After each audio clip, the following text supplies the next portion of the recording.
Hi, it's Brandy. Let's talk about it.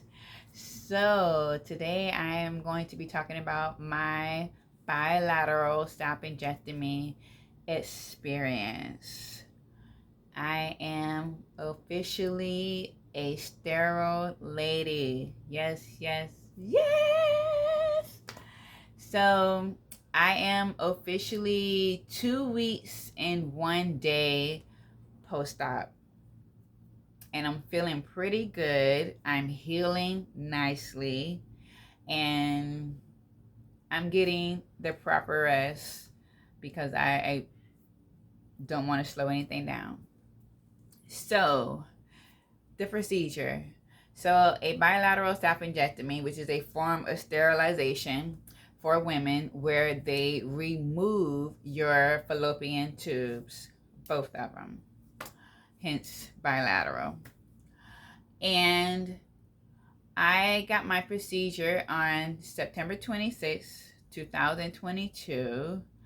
My doctor was very supportive. I actually brought the idea up to my primary care, and from her, I got a referral to a very nice OBGYN, and she was supportive from the jump street. I think the only question she asked me at the end of our first and only consultation was, what will your future self, say 10 years from now, say about the decision that you're making today?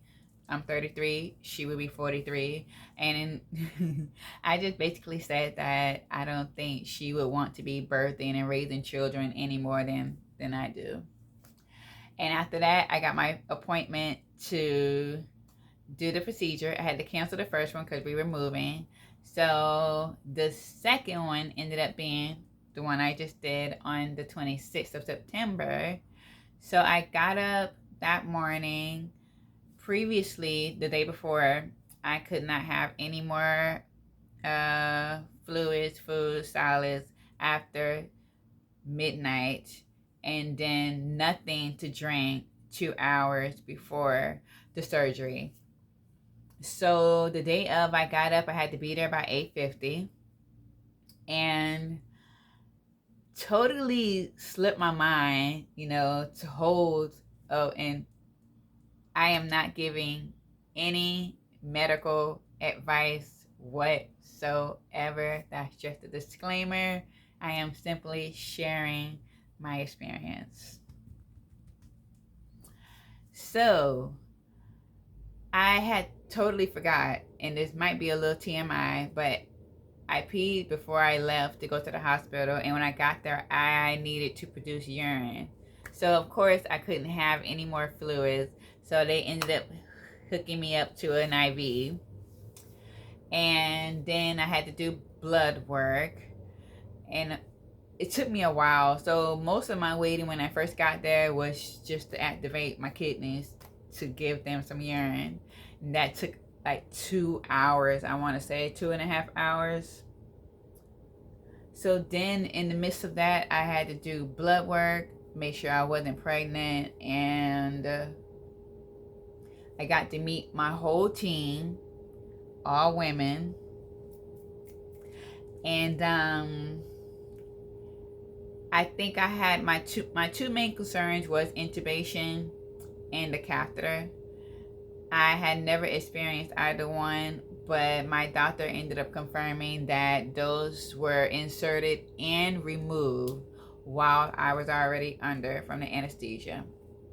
So she confirmed that, and I didn't really have too many questions because I lived on the sterilization and child-free subreddit groups, so I felt prepared for the procedure.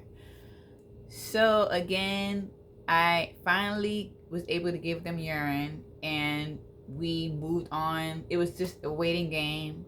I don't know if they had like 1 or 2 operating rooms available, but I kept on getting that same update was they had to clean the operating room, had to clean the or that it was almost ready. I heard that like 4 times. So it wasn't until afternoon between noon and 1:30 that the anesthesiologist came in, and she, went through all the questions and the concerns. And then I met two nurses. I think I actually saw my doctor who was doing the procedure twice. And the last time she said that I wouldn't remember her, seeing her after this or whatever. So around 2 p.m., I got to go ahead to get the procedure started. Oh, and they had this awesome little thing. So my hospital did not have any warm blankets. So now they have these gowns with this little hole in the bottom of it. And they hook it up to this tube that blows in hot air. Oh my gosh, that was everything. I loved it. So anyway, around 2 p.m., I get rolled back to the operating room, and that's the last thing I remember. I remember coming to, I was very loopy, but I remember briefly talking to my doctor and telling him that I was starving and I was thirsty, and I was given some water and peanut butter and graham crackers. Oh, I would say the day of, and I'm in Florida, so this day, September 26th, we had Hurricane Ian, coming our way at the time. As y'all know, it shifted. And so like I didn't get discharged till a little after 5 p.m. I didn't really feel any pain. She did walk me to the bathroom, but I did feel like, I wasn't at a risk to fall or anything. So I was able to move. I really couldn't feel any of the incisions. And I finally peed. I had to pee again to be discharged. I peed and then we left. So the day of, it was okay. And I live upstairs. So that was a little tricky. Just had to take my time. And so day one was fine. I did come home with 4 different medications. I came home with acetaminophen 325 milligrams, oxycodone 5 milligrams, ibuprofen 600 milligrams, and docusate sodium 100 milligrams. That's a stool softener. And I ended up not using the pain medication for the simple fact that the discomfort that I found myself having, I didn't feel like those were going to help. So day one, I probably took 1 oxycodone, but that made me feel loopy. So I was like, I don't want to mess with that. It didn't even take away the discomfort. It just made me loopy. I will say my most painful moments were the first 2.5 days from the gas settling in my shoulders and my back from the anesthesia, where they said that was a common effect of being under.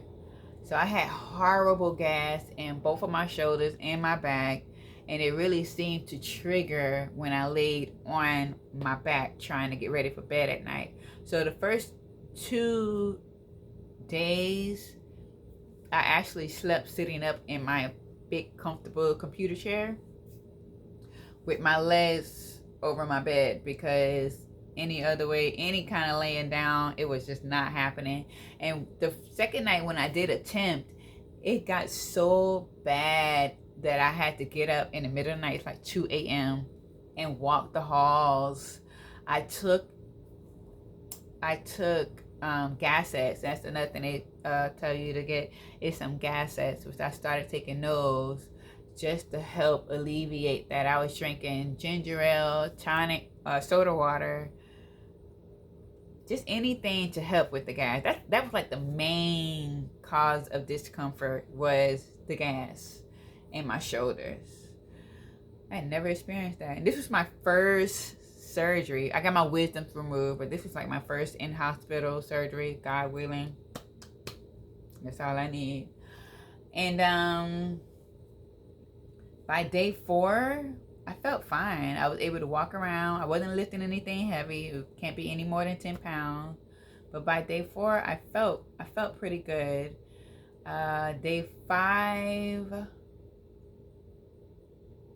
yeah, I felt good. So I really didn't have too many hiccups. It's just watching to make sure you don't stretch too far or you don't reach for something. It's amazing how much you use your core. And I knew, but I didn't know to what level until this. And you use your core for just about every move you make. So everything looks fine. I actually won't mind showing the scars, but we have 3 incisions. Let's see if we can see them. We have one on your navel, and that's one, and this is the other.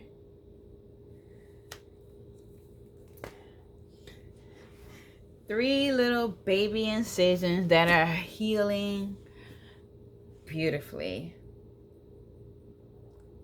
I go for my follow-up appointment next week. But yeah, no regrets. No regrets whatsoever.